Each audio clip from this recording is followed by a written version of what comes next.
Hey guys, it's Remo, and today our conversation is about contingent sales, right? So let me paint a picture here. So you have a home that you want to sell, or maybe you're thinking about upgrading, or maybe the space is too big and you want something a little bit smaller.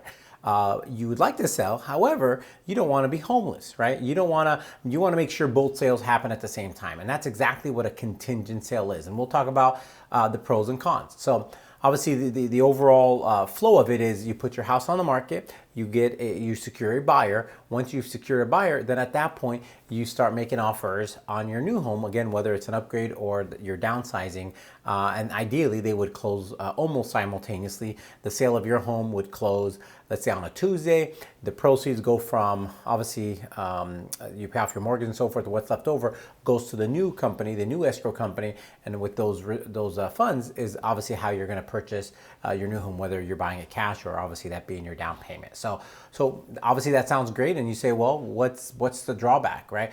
The pro on it is going to be the convenience, right? You move your personal property, and sometimes obviously with family and kids and animals and stuff, it's hard to live in a temporary space, maybe with family, maybe you rent a short-term lease, an Airbnb or a hotel, and then purchase.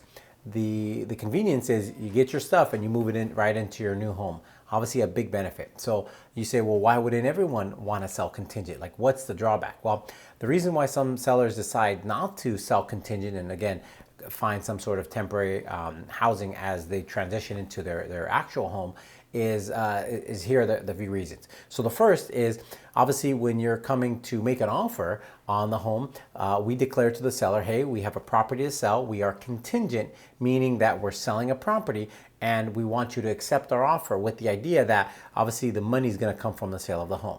You might say, well, is that going to look good to a seller, or is it not? And I'll ask you, if you have 3 offers to choose from and 2 of them are not contingent, they can close in 21, 25, 30 days, or you have one that's contingent, which one would you rather consider, right? And most likely, most people are going to say, well, I would probably consider the offer that has least things that could go wrong, right? So that's obviously a downside. So you might say, well, how do we compensate for that? Well, what we normally see with contingent sellers is that they typically would have to offer maybe a little bit more, right? Let's say the number is $10,000 between us and the next offer. A seller might consider at that point, say, you know what, for an extra $10,000, I'm willing to kind of take that risk. Maybe it closes, right? Maybe everything works out well, or maybe something comes up on the sale of your home's inspection or so forth that might result in a cancellation. So there has to be some compensation for a seller to consider, obviously, our offer over a non-contingent offer. Right. Now, regarding the contingent offers, there's a few different levels of contingent. So, and there's 3 of them. The first is you have a home that you have to sell. However, it's not on the market, right? That's the lowest level of contingency, or lowest priority, right?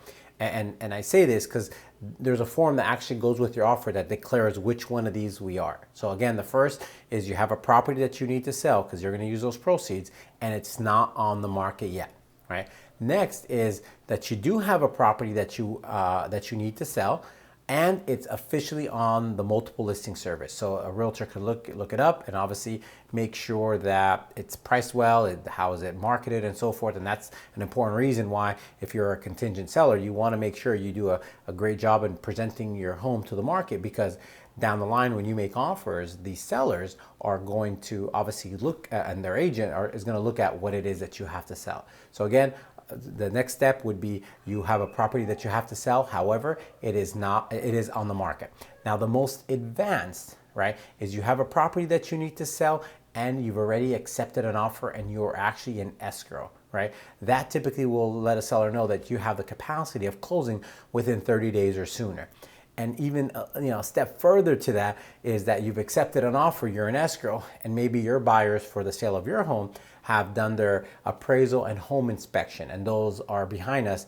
Obviously, that's really advanced, because at that point you then are close to almost I don't want to say a cash buyer, but your money's almost there, right? So if you're considering selling contingent, we'd love the opportunity to kind of go into more detail how it makes sense. And we've helped some families that obviously that's the only way to go. They have to be contingent because of their circumstances. And others, say, what, if I save, 10,000, 20,000, I might figure out some temporary housing.